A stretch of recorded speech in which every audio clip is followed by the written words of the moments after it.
Okay, welcome back to part 2, covering sections 6.3 and 6.4. Now, when a term that's containing this one here, the very first one, it's containing the variable that's squared, whenever it has a negative coefficient, you may want to first factor out that common factor of -1, which you can see down below. So that way it'll get rid of this negative. And what it actually does is make each of these original signs the opposite. And you can see this is a positive, this is now a positive, and this one, this +5 is now -5.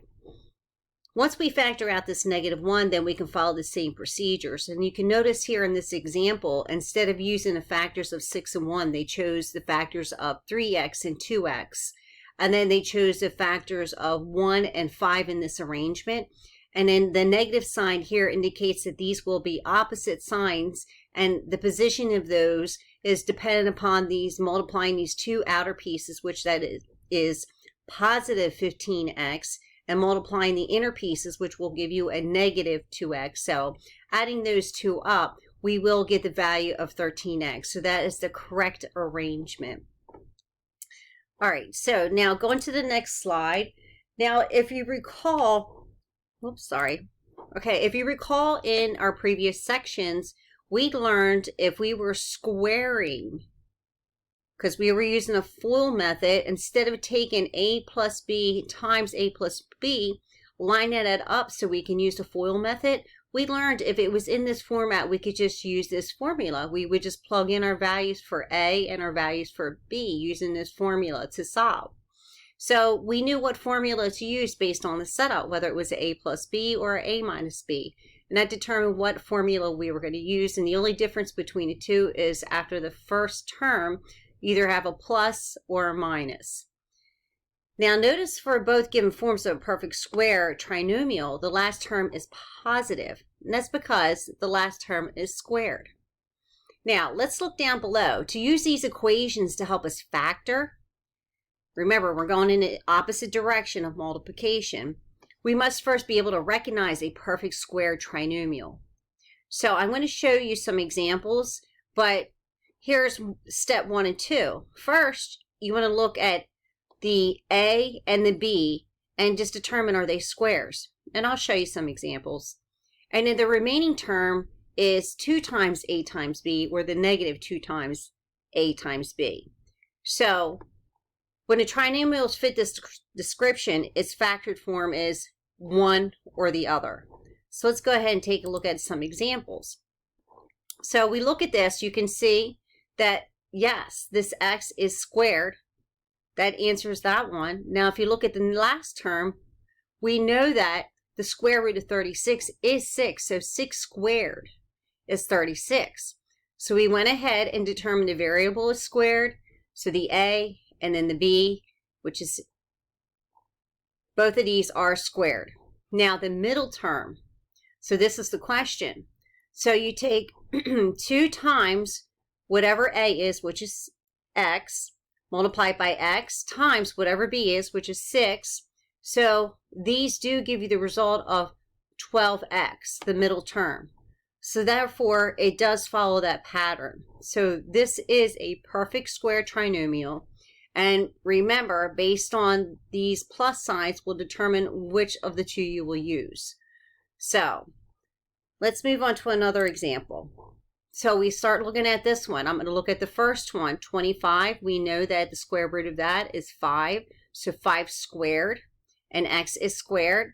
So yes, that's correct. And the same thing applies for the last one, because y is squared, and 4, we know the square root of 4 is 2. So 2 squared is 4.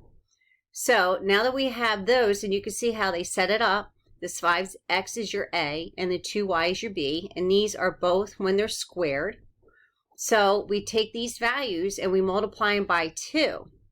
So if you look, 2 times 5x times 2y, well, that comes up to 20xy. So it's not the middle term. Therefore, all this is not a perfect square trinomial. Even though the appearance can be deceiving, it's all about this middle term and that last test. All right, so let's move on to the next example. Now let's look at this one. Is it a perfect square trinomial? Well, we can go ahead and you can see 4 is definitely can be 2 squared. And then we can get an m squared out of this, because remember, when it's m squared to the second power, you multiply these two.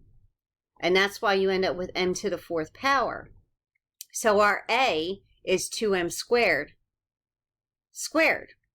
Now 1, we know, can be squared. So now let's look at the middle term. So it's 2 times 2m squared times the b is 1. So here is our multiplication problem.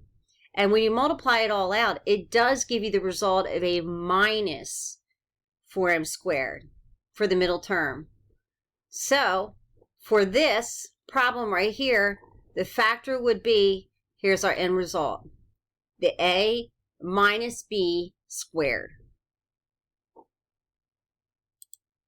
All right, number 11. So now this, or example 11, this is our last example of this section, and then we're going to move on to 6.4. Now, when you look at this, don't forget to look for a common factor, because we see large numbers, 162, 144, 32. So the greatest common factor is 2x, because we have x to the third power, the second power, and to the first power. We're going to take the lowest one. So we have 2x. So we're going to factor out 2x, and when we do that, each time all you're doing is taking 162 divided by 2.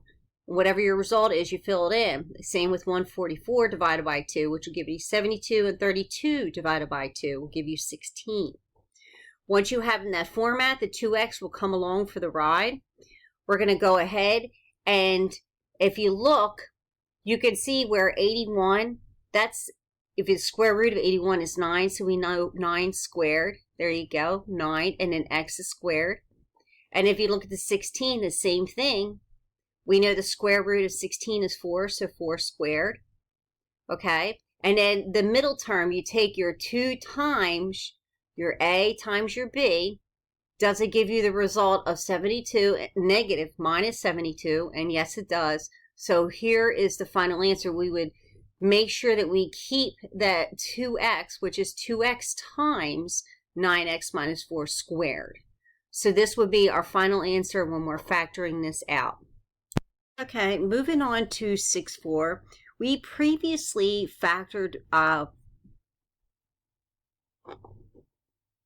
the correct term is from section 6.1. We factored a 4-term polynomial by grouping. So when we're looking at section 6.4, this is an alternative method that can be used for factoring trinomials. And we're going to use this grouping method. And so I'm going to show you the process of this. So if we're looking up here, we're going to factor this equation by grouping.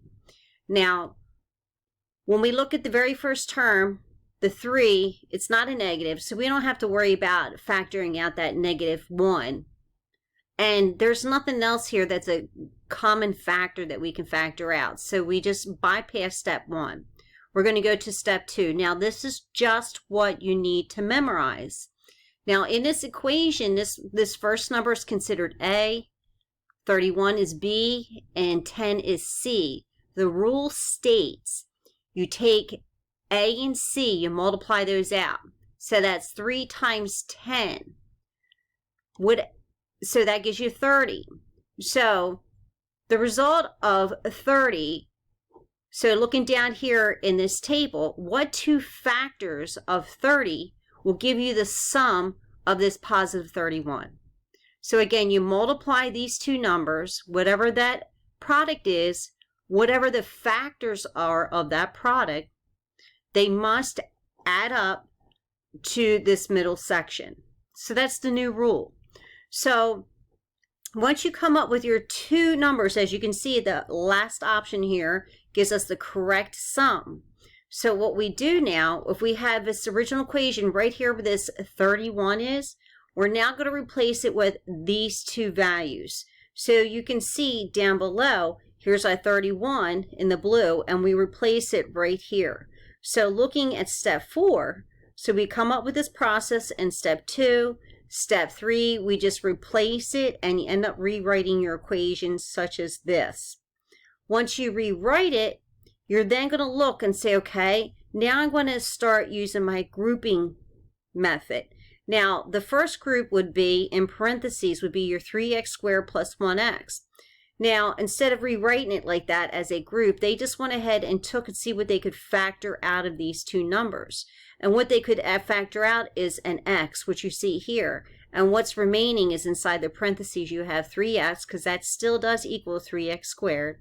And then you have plus 1, because right here, you still want to make sure you equal 1x. So x times 1 is 1x. Now, over the second group, you're going to be able to factor out a 10.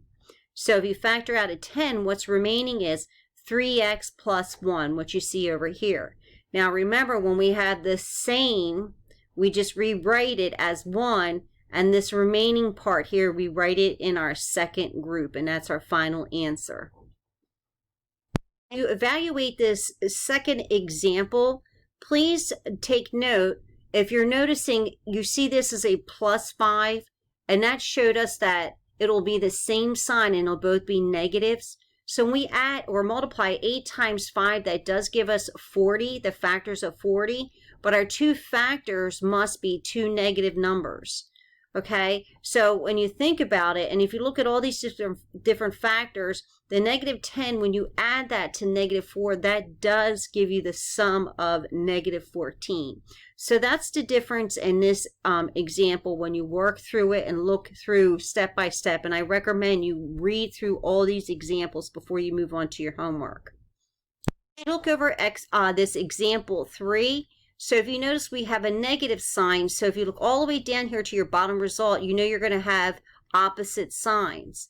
So the thing that only differs in this example, you'll see that they first factor out a common factor of 2, which you can see here, which changes the equation. It reduces those numbers down. Then you're going to follow the same exact process all the way down and make sure, as it tells you, don't forget to tag on that number 2 that you factored out. You go through this example 4, I recommend you go through it. You could see it's going to factor out a 3y squared in the beginning. So, and then from that, you still have a large number when you multiply 6 times 20 and it with 120, a negative 120. So they're just showing you another approach you can use. I would recommend reading through and then practicing this, where they're showing you can just convert everything. This 120, you can write it out as all prime numbers, and you come up with pairs when you're multiplying them that would give you two different values that would give you that sum.